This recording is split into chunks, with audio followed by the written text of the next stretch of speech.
Très intéressante cette question. Comment l'énergie FJ peut influencer, élever la conscience de l'humanité? J'ai du mal à comprendre en vrai. Alors c'est sûr que si tu mets tes petites coupes comme ça sur ta propre personne, l'effet il est limité. Le truc c'est que c'est la question de l'effet papillon.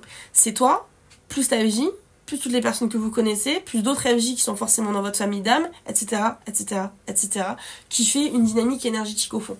Parce que même en tant qu'individu, qu'est-ce que tu fais dans ta vie normale tous les jours?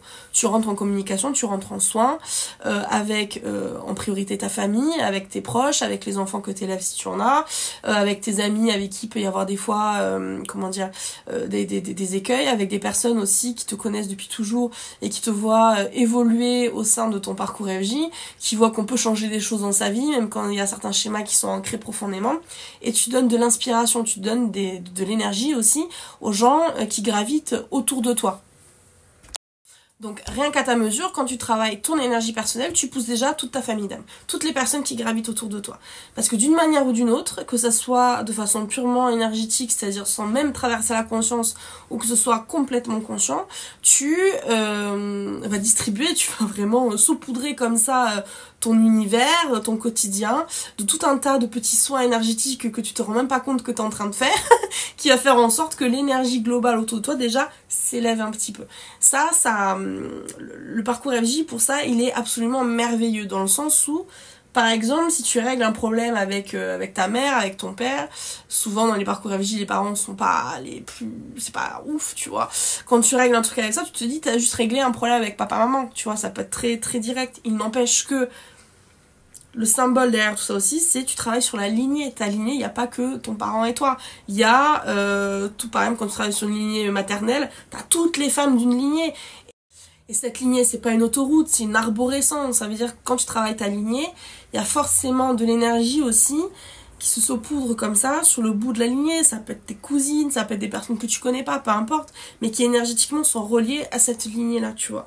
Quand par exemple on fait un soin énergétique par rapport à une vie antérieure, l'âme qui a été problématique à cette époque-là, avec qui tu étais en conflit, aujourd'hui, elle a transmuté, elle s'est réincarnée différemment, elle existe toujours quelque part, tu la connais peut-être, tu la connais peut-être pas, il n'empêche que le son de cette personne va la ressentir aussi, et elle va le ressentir de façon bienveillante, c'est-à-dire, elle va sentir qu'il y a quelque chose qui s'allège, tu vois, sans forcément conscientiser des choses, sans forcément transfigurer sa vie, il y a ce sentiment où t'as l'impression, là, comme ça, tout d'un coup, putain, je me sens mieux que le mois dernier, putain, c'est cool, je profite, tu vois. Et il y a un truc comme ça, une multitude d'effets papillons, qui fait que ne serait-ce que dans la cellule vraiment de ta famille d'âme, déjà ça évolue. Et ce qui se passe en termes de collectif, souvent, c'est que le même sujet va se retrouver sur la table pour un certain nombre de familles d'âme de façon très concomitante. Donc souvent quand on dit c'est le collectif qui pousse, c'est que à leur échelle, chaque famille d'âme, chaque parcours FJ va un petit peu traiter le même sujet. Par exemple, aujourd'hui, on va traiter des énergies très conscientes de comment on rentre en action, par exemple. Ben, si tu prends une vaste majorité de runners, par exemple, à qui on met dans la tête, aujourd'hui, il faut réfléchir au fait de rentrer en action, il faut réfléchir au fait que ton chaser et toi, vous êtes engueulés, il faut cleaner ça, il faut reconscientiser les choses par rapport à ça. Oui, effectivement, dans les faits, tu as une seule personne qui est chez elle tout seul en train de dire comment je vais régler ça avec Micheline. Oui, c'est vrai. Il n'empêche que quand t'as 100, 200, 2000, 3000 personnes qui vont se poser au même moment comme ça chez eux à base de comment je vais régler les choses avec Micheline, la façon dont l'énergie traduit ça, c'est un effet papillon. Ça crée une opportunité énergétique de ok les gars, vous mettez toutes vos énergies en commun parce que tous êtes en train de réfléchir à la même chose, à rentrer en action. C'est-à-dire que ça commence à créer une forme de pression énergétique, on va dire, une pression dans le bon sens du terme, un petit peu comme si tout le monde faisait une petite vague dans l'eau. Si toi t'en fais une, elle sert à rien. Si 2000 personnes font une petite vaguelette comme ça fait un tsunami. Et donc du coup ça pousse comme ça, et ça permet aussi parfois, par exemple, sur les 2000 personnes qui vont réfléchir à la même chose au même moment, t'en as un qui va être prêt à rentrer en action, t'en as un qui va être plutôt dans le doute.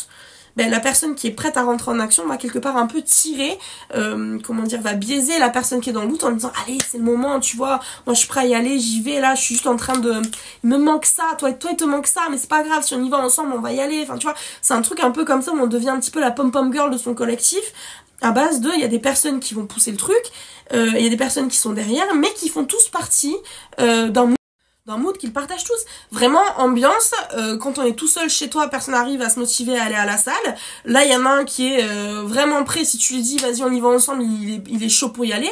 Il y en a un qu'il faut tirer par la manche. Il n'empêche que quand les deux arrivent à bon port, les deux s'éclatent et surtout, ils sont contents d'être ensemble, tu vois. C'est ça qui crée un collectif. C'est ça qui crée une dynamique. Et souvent, d'autant plus, ces dynamiques-là peuvent être influencées, par exemple, par les placements astro, etc., où t'as une petite planète qui se débloque, un petit truc comme ça, qui fait que ça pousse encore un petit peu plus, tu vois, ou qui va faire en sorte que vraiment il y a encore d'autant plus de personnes, peut-être pas 2000 mais 4000 personnes qui vont penser à la même chose.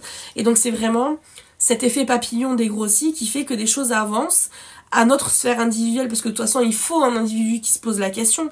Un runner qui est pas chez lui en train de se dire comment je vais rentrer en action par Micheline, il n'est pas concerné par la question, tu vois ce que je veux dire. Donc il faut déjà à titre individuel se sentir appartenir à cette énergie là, et ensuite, puisqu'on accepte cette énergie, accepter de surfer l'énergie et quelque part de se faire porter. C'est pour ça que souvent, en tant que pro, on vous dit, faut vous laisser passer, faut vous laisser porter par le flow. Des fois, le flow vous demande de faire des choses difficiles, des fois ce sont des engueulades, des fois ce sont des messages qui nous arrachent la gueule à envoyer en termes d'ego, en termes d'honneur ou je sais pas trop quoi. Peu importe, il n'empêche que c'est justement cette énergie collective qui pousse à base de, les gars, vous avez une opportunité de faire ça maintenant. Oui, vous allez le faire à votre sphère individuelle, mais quelque part le collectif vient derrière comme une espèce de filet de sécurité à base de faites-le un bon coup, on arrache le pansement, comme ça on passe vite à la suite, tu vois ce que je veux dire, plutôt que de le faire vraiment énergétiquement tout seul comme un con, où t'es vraiment tout seul comme un con chez toi à base de comment je vais rentrer en action par Micheline et il y a personne qui t'aide. Donc là c'est des moments où tu sens vraiment l'énergie qui est quelque part contre toi, pas qu'elle ait quelque chose d'oppressant envers toi ou qu'elle n'ait pas envie, mais c'est dans le sens où c'était tout seul. Forcément que c'est plus laborieux quand on est tout seul. Ça veut pas dire que c'est mauvais ce qu'on est en train de faire, c'est même peut-être cohérent de le faire et absolument attendu de le faire. Il n'empêche que c'est forcément plus difficile de pousser une voiture tout seul que de pousser une voiture avec 6 personnes. Loi de la physique, tu vois. Donc l'énergie fonctionne exactement pareil. Donc il y a cet aspect-là. Il y a un autre aspect à la question du collectif comme ça qui est un petit peu plus noble, on va dire, c'est justement quand tu gravites dans ta famille d'âme et que tu as plié ton parcours. C'est-à-dire que tu es désormais quelque part tributaire d'une forme d'enseignement spirituel, tu as été un bon petit soldat pendant ton parcours, tu as bien compris la leçon, on ne t'y reprendra plus, etc. T'as buté tout un tas de certains schémas, t'as buté tout un tas de schémas. Là où ce qui est intéressant justement, c'est par exemple la question avec tes enfants. C'est-à-dire que ces schémas, nouveau schéma, sain, cette nouvelle méthode de faire, beaucoup plus efficace, beaucoup plus sereine et alignée, tu vas la transmettre. Et cette transmission, elle fait une grosse différence dans le sens où tu vas pas laisser ton gamin dans la même merde, tu vas lui inculquer ça le plus vite possible pour qu'il gagne du temps, pour qu'il n'ait pas à se prendre de pleine face les 30, 40, 50 années que toi tu t'es pris dans ta gueule et qui t'ont démonté ta race. Donc ce que tu vas faire, c'est que tu vas lui inculquer les bons schémas équilibrés, sereins, tout de suite.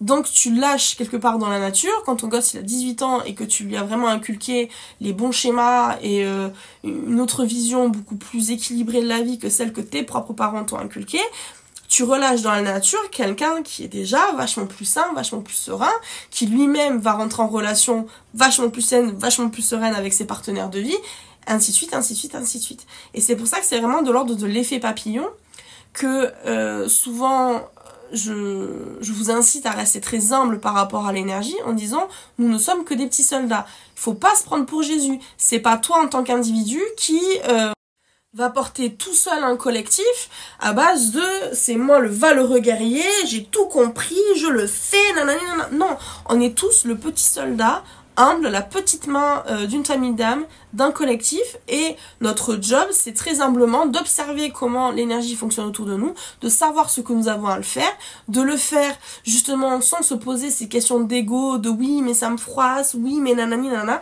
Si c'est ça qu'on doit faire, c'est ça qu'il faut faire, peu importe ce que ça nous coûte, on le fait parce que justement il y a ce côté où quand on se faxe, quand on surfe vraiment l'énergie comme ça qui nous englobe, la vie devient plus facile pour nous aussi, tu vois.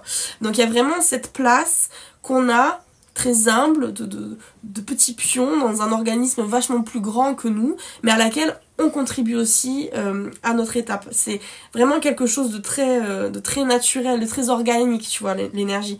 Donc c'est passionnant. Moi j'adore ce genre de loi énergétique, de comment on s'inclut vraiment au milieu des autres, quelle est notre place. On a toute notre place de petite fourmi. Il n'empêche qu'énergétiquement on est une petite fourmi, mais qu'est-ce qu'on fait comme belle chose quand on est toute une colonie de fourmis, dis-toi. Voilà.